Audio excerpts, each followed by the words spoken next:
न शुभमन चले न अय्यर 47 के स्कोर पर निपट गए कप्तान। अब कोहली केएल के सहारे जीतेगा हिंदुस्तान। मैदान पर अचानक हुआ कुछ ऐसा, रुक गया खेल। भारत पर आई बहुत बड़ी आफत। अब पहले मैच की तरह पार्टनरशिप की दरकार। क्या सूर्या करेंगे कमाल? शुभमन ने तोड़ दिया सपना। 2003 में सचिन की तरह ही 4 रन पर सिमट गई पारी। सारा की आंखों से निकले आंसू। मैक्सवेल ने रोहित को फंसाया। शुभमन का स्टार्क ने विकेट चटकाया। अय्यर की कहानी खत्म। फाइनल मुकाबले में अटक गई सांसें, थम गई धड़कनें, शांत हो गया पूरे स्टेडियम का शोर। अब विराट का ही मिलेगा सहारा। केएल राहुल संभालेंगे भारतीय बल्लेबाजी और तभी भारत पहुंच पाएगा सम्मानजनक स्कोर पर। अहमदाबाद के नरेंद्र मोदी स्टेडियम में भारत बनाम ऑस्ट्रेलिया का फाइनल मुकाबला। भारत टॉस हारा, पहले बल्लेबाजी मिली, लेकिन भारत की शुरुआत अच्छी नहीं रही।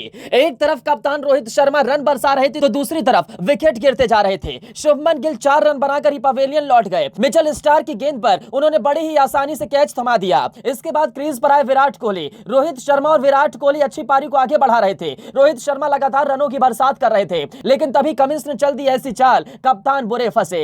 जब भारतीय टीम शानदार बल्लेबाजी कर रही थी, विराट एक छोर से चौके बरसा रहे थे, दूसरे छोर से कप्तान रोहित शर्मा रन बरसा रहे थे, तभी कप्तान कमिंस ने मैक्सवेल को गेंद थमाई। मैक्सवेल एक बार फिर से कहीं ना कहीं गेम चेंजर साबित होते हुए नजर आए और उन्होंने भारतीय कप्तान रोहित शर्मा को अपनी गेंद के जाल में फंसा लिया।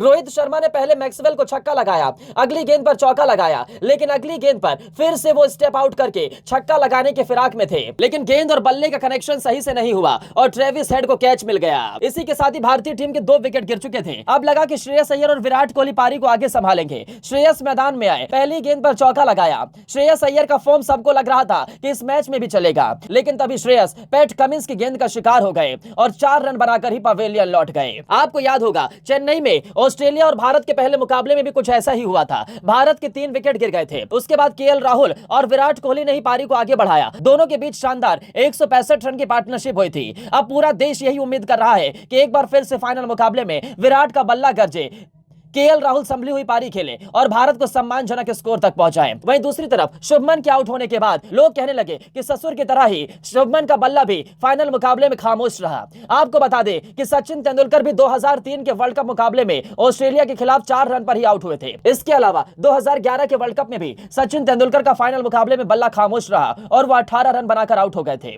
वहीं शुभमन गिल भी फाइनल मुकाबले में शांत रहे, 4 रन बनाकर ही आउट हो गए। हालांकि इसी बीच एक ऐसी तस्वीर भी निकलकर सामने आई जिसके चलते मैच को 2 मिनट रोकना पड़ा। दरअसल बीच पिच पर अचानक स्टेडियम से भागता हुआ एक शख्स नजर आया तो सीधा विराट के पास पहुंचा। विराट थोड़ी दूर होते नजर आए, अंपायर ने रोका, लेकिन तभी स्टैंड्स में बैठे सिक्योरिटी मैन भागते हुए आए और उसे काबू में किया। इस दौरान मैच को थोड़ी देर रोकना पड़ा। विराट हक्का बक्का रह गए थे।